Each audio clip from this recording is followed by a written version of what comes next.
Што мислите вие за референдум? Па супер ствар, че да, треба да се издаде референдум, дефинитивно. Мислам дека граѓаните се доволно информирани и дека валја секој по своје убедување треба да гласа. Што да не.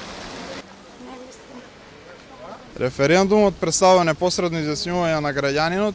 Тоа е демократско право и мислам дека секој граѓанин треба да излезе да си го искаже својот став за иднината за Македонија. При ова прашање што ќе е сега на референдум, определеното прашање за името на Република Македонија. Што ми смо сирома луѓе, кој држава да дојде ми смо тај.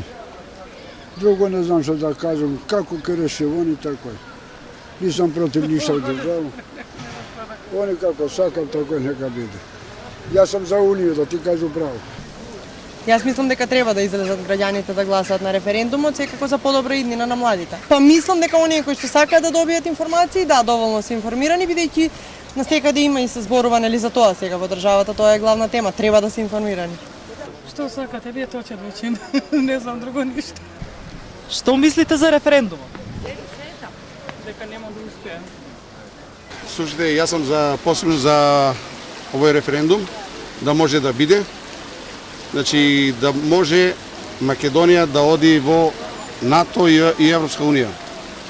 Зашто видите, понапред тоа влада што беше, нели 12 години, ништо не направија.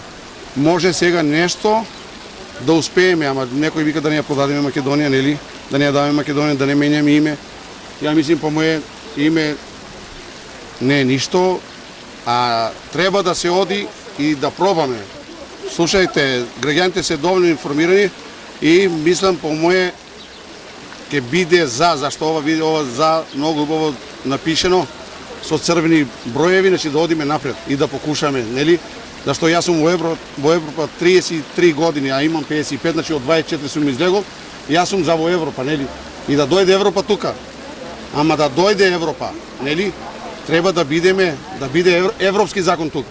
Значи да има судство, да има полиција, да има правосудство, да има све. Е тоа, гледам сега, ја по моје гледам, еве колку гледам, се суди, например, никој во затвор не оди. Колку, например, и Груевски, таа како Јан Куловска, тие, се суда со години, никој затвор не оди. А овие наши роми, што ги пренесоа овие, како се викаат, од Сирија, по 15 години добијат 20 години невини луѓе. Па ајде и тоа да гледаме малце. Ајде сега Зоран Заев да биде еден, оне како наш премиер, да биде за овие наши роми што се внатре во шутка, што се осудени за овие осирици по 20 години, да ги ослободи нив, зашто жени и децата примаат социјална помош. Пак е тоа е на терен на држава.